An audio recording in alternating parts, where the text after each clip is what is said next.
is up, guys? My name is Tyler and welcome back to the Marseille career mode. This is season 2 episode number 12, and we're going to go ahead and start off today's video with a simulation. It's in the Coupe Nationale, and I've said in a few episodes prior, I frankly don't care too much about cup competitions this season. We're going to focus on the league, Champions League after that, and then after that, not really anything else. We're going to simulate everything if we can, and preferably I want to lose this game so that we don't have too many fixtures to go through for the rest of the season, kind of keep our team fresh and fit for the remaining games that we do have. But while this is simulating, if you guys could go ahead and drop a like for me, that would be greatly appreciated. 70 likes is going to be the goal for today's episode, and today we actually have a huge episode. I've been saying all season that I want to win the league in this campaign, and we're going to try to do just that in today's episode, because we take on PSG, who we've been fighting with all season long. We're actually level on points. We can take a look in just a second. Let's go ahead and advance past this. We lost, thank God. Don't really care too much about that anymore. I'm actually very happy that we lost. We'll take a look at this in just a second as well, the rest of the stuff in the inbox. But looking at the league, we're level on 60 points through 28 games. There's 10 games left in the season, of course. Getting a win here is crucial. It put us ahead of them by 3 points in the league. And if we can keep that lead going into the end of the season, of course, that would mean we'd win the league. So huge game. After PSG, we actually have another huge game. If you guys recall, in the last episode, we took on Juventus in the first leg. We managed to beat them 1-0.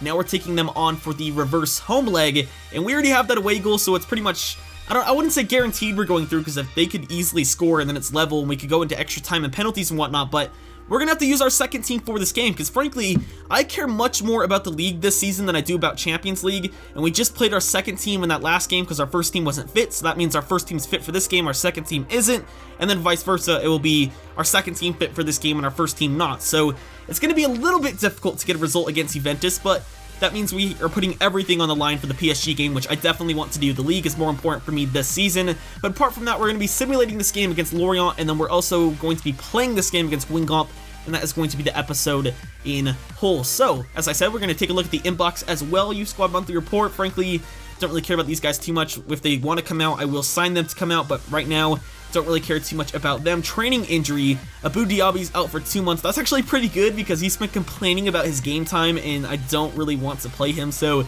he's out for 2 months. He can't really complain if he's not getting played because he can't play. And then player returns from injury. Loic Remy, we've definitely been missing him. He's been amazing since he's joined. His pace has been incredible up front, and Bryce Samba is thankful for playing in that last game against Swindon. So we're going to go ahead and advance forward to this game against PSG, and I'll get into the game and show you both teams. So this is our side for this game. We actually went past the intro without them showing the team sheet, so here we go. Here's our team. Loic Remy is actually going to be starting ahead of Michy Batshuayi. He's full on fitness and everything, so I thought we might as well give him a go. I said a few episodes ago that I wanted to try him in our first team with Batshuayi in our second team, so that's exactly what we're going to be doing today. And as for PSG, Adam Lallana. Like, what? Why is Adam Lallana at PSG? First off, I don't think Lallana's good enough to play for PSG in general. I don't think, he's not good enough. They're a bigger club than any club he'll play for in his future, at least I think so anyway. And on top of that, English players don't really go abroad too often, so a little bit of an interesting signing, but it is a pretty good team nonetheless. Carrillo, who they signed the previous season, Lallana this season, they lost Verratti to, I believe, Bayern Munich, so we won't have to be dealing with him. Lallana's a little bit worse. He's still a great player, don't get me wrong. I'm not trying to slate him too much. I do like Lallana, but PSG? Really? Nice ball from Ribéry. Come on, Remy. Two former Chelsea boys coming at each other. Remy to Luis. Cut in the box again. Another Burba spin. Go near post, Loic Remy. A nice block from Thiago Silva. Could have found the back of the net without him there. Di Maria out wide. Lavezzi has space. He cuts it back inside to Angel Di Maria. Nice tackle from Arias. Falls back to Di Maria. Di Maria to Ibra. First time, and Zanda. Huge save. Kurzawa in. Matuidi to Di Maria. He skies it, thank God. Diarra, come on, Faguli, make that run. You got space. You can beat Livan Kurzawa. No, you can. Nicely done with that dribbling. He's in the box. Shoot! Faguli, why didn't you score? And Remy from the rebound. I knew there was a reason we were starting him in this game. He gets the first goal for us. Here's a look at the replay. Sofiane Faguli cutting in. Beautiful dribbling. Cutting in between 3 defenders. Kevin Trapp makes the initial save, but from the rebound, open net. Loic Remy's not going to miss from there. It's 1-0. Come on. Go, Faguli. He's just pacing past Kurzawa. He's never been the paciest, Kurzawa. And it's showing here. Faguli, beautiful work Ball roll to the Ronaldo chop in. Rafinha, one touch with his weak foot. Slots it past Kevin Trapp, and we're 2-0 ahead just before halftime. Let's go! Here's a look at the replay here. Faguli cutting inside. Nice ball roll to a Ronaldo chop. Sees Rafinha making a nice run. He takes it with his weaker foot and places it into the back of the net beautifully with the side of his foot. And he makes it 2-0. What can you do for us, Franck? Beautiful work. Franck Ribéry on the volley. It finds Victor Andrade. That would have been a hell of a goal from Franck Ribéry. Oh, Ibras through. 2-on-1 opportunity here. Luca Dean, the former PSG player, tries to put in a tackle, but Ibras not going to miss from that range. Fires past Steve Mandanda, and it's 2-1. Looking at the replay here, looks like Diarra and Koulibaly kind of got caught looking forward. Luca Dean was forced to mark two players. Tries to go for Ibra, tries to go for the slide, but Ibra's not going to miss from there. It's 2-1. God damn. Over the top, please. Rakik, what is that? What is that, Rakik? Jeez. Oh my god, how are they still on the ball? Matuidi, thank goodness he puts it over the bar. Lavezzi taking it away from Arias. Cutting in the box, that's a beautiful ball in. Aurier, the right back, I don't know what he's doing up there. And he misses a pretty easy header. Ribéry playing through Remy. Remy beating Halilovic for pace. Remy smashed it near post. He just destroyed that ball. Oh my god. The power behind that was unreal, and he gets his brace. This is why I started him for this game. Here's a look at the replay. Ribéry going through, sees Remy making a nice run. Halilovic was the one marking him, and that's never a good sign, and then he smashes it into the roof of the net to make it 3-1, sealing the deal for us.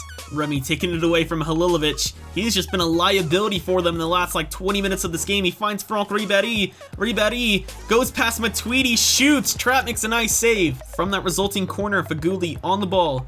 He's going to find Fred, the substitute. He beats Livan Kurzawa, tries to shoot. Could have been a penalty. Matuidi gets to it though, clears it away, trying to get them a goal in this game. And they head it back for whatever reason. I don't know what Lucas is doing there, but that's going to be the end of the game.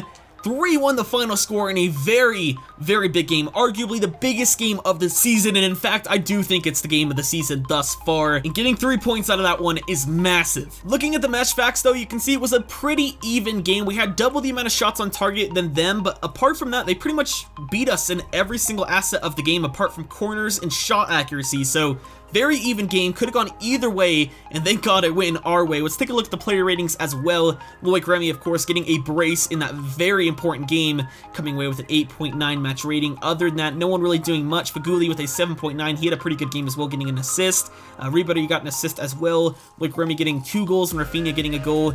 Is there any other assists, or is there only 1 and 1? That's interesting, but take a look at PSG. How did they do match rating wise? Just a bit curious. They changed to a 3-4-3 formation. Halilovic definitely deserved that 4.7. He was horrific since coming on the pitch. David Luiz getting a 4, and he started the game. Halilovic at least was a substitute, but David Luiz started, and he got a 4 rating. That is horrendous, but I am so happy we got the result there. We only have another big game coming up next in Juventus, so we might as well go ahead and advance forward to that. I think we have a training session beforehand though, so let's go ahead and get straight into that. As per usual, Arias and Dean being the 2 players that we're training just so we can get our full team to 80 overall, and it wasn't a great session. 1 F, 1 G, and 3 Cs. Luca Dean's halfway to that 80. Arias is almost halfway to that 80.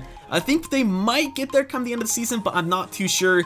Either way, we have this Champions League game against Juventus coming up next. Of course, we did beat them 1-0 in the previous game. It was at Juventus as well. So if we can just park the bus and get a 0-0 result out of this game, we'll obviously be going through.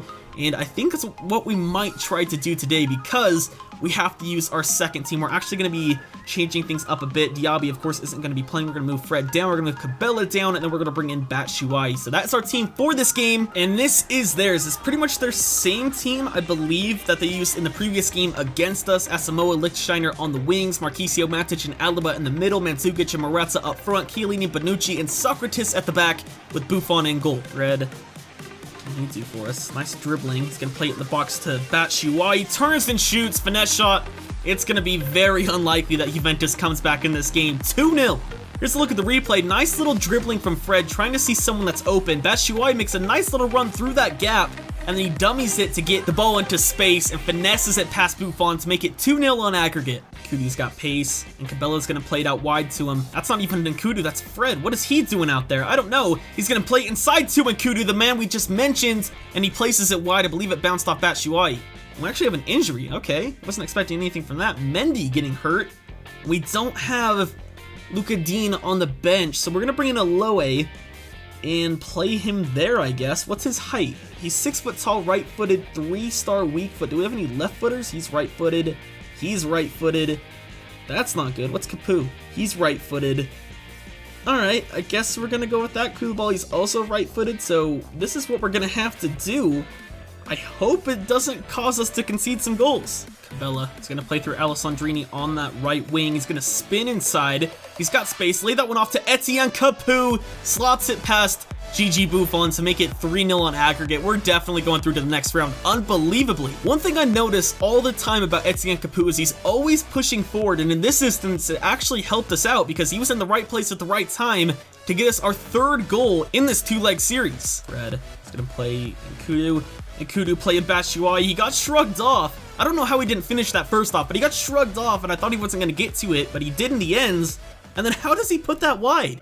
Alaba, it's Mandzukic. Turns and shoots, and it actually hit the post. I wasn't expecting anything from that. Box, Laminia's going to head that one into trouble. Matic, and it's cleared off the line by Fred. Holy hell. Oh my god. Oh my god. Oh my god.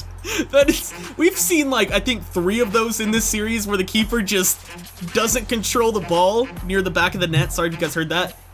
But what was that? He got stuck on the post. Like the game glitched out. He was trying to run back to the ball and he got stuck at the post running into it right here, and it allowed us to just poke it into the back of the net with Remy Cabella, making it 4-0 on aggregate. Oh my god. Okay, Mandzukic with those just like turning shots, like shots you don't expect anything from.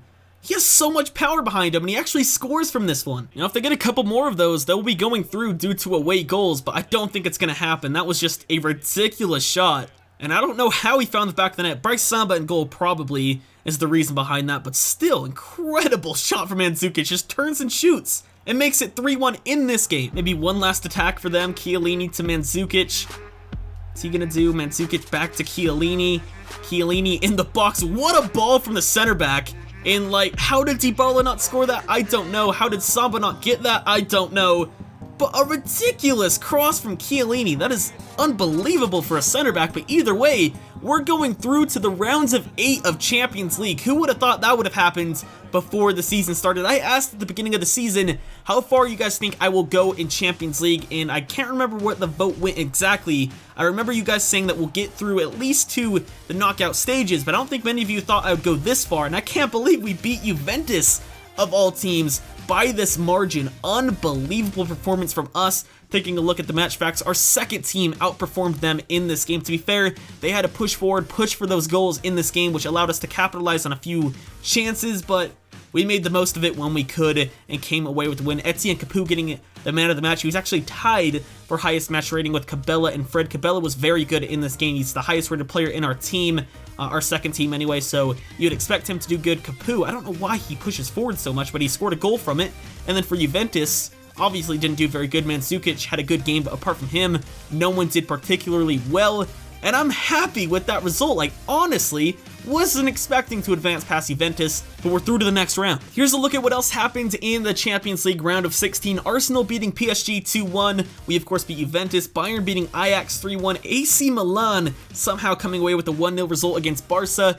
Chelsea and Wolfsburg drew. I'm not sure who advanced past that one. Galatasaray beating Inter. Man City and Dortmund drawing, not sure who advanced past that one, and Real Madrid beating Man United 2-0. And if you recall, in that game, Benjamin Mendy did get injured. He's out for 8 days, which isn't too long. We're actually probably going to be playing our first team in this next game anyway, so we don't necessarily need him. He won't be missed, and he'll be able to recover before the next game that he plays. So we're actually going to be simulating this game. I did mention that previously. I do want to see where they sit in the league. We do have a game in hands for over PSG, so getting just a draw here would put us ahead of them. Where do Lorient sit? They sit in 19th, so we should easily be able to get a result here. Let's go with our first team so that it will help us a bit more in getting the result here. We'll sim match, auto replace the unavailable player for this game, and we'll advance through. We're away from home. That's the only, I guess, challenge that we're facing in this game, but you saw their previous results before the game started. They had 2 draws and 1 loss, so they obviously aren't having a great season. We score in the 10th minute with Faguli. We'll skip in the 55th because I'm a little bit nervous, to be honest. Getting a win here would be huge, but losing, of course, wouldn't be great. Waris getting a goal in the 44th minute, or however you pronounce his name, Waris, or yeah, Waris maybe? I don't know. Either way, I went past the 55th minute. We're going to skip in the 75th. Skip! Are you kidding me?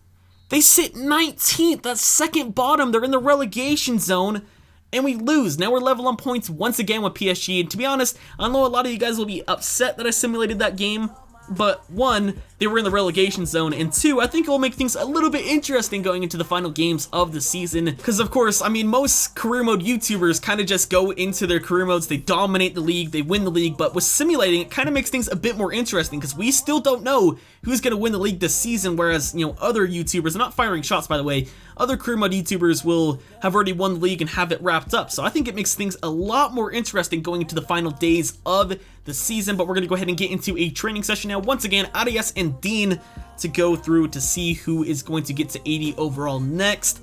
And Luka Dean was the only one that grew in any stats, interceptions and long passing going up. He's getting closer and closer. Arias not growing at all, unfortunately, but that's actually where we're going to end off the episode. I was going to play the other game against Guingamp, but I unfortunately ran out of time today to record, so hope you guys can understand it was still a very big episode against PSG and Juventus, so I hope you guys enjoyed that regardless. A like would be absolutely awesome. 70 likes, as I said at the beginning of the episode, is the goal for this one. And other than that, guys, I've been TRayALLDay or Tyler, and I'll catch you guys next time.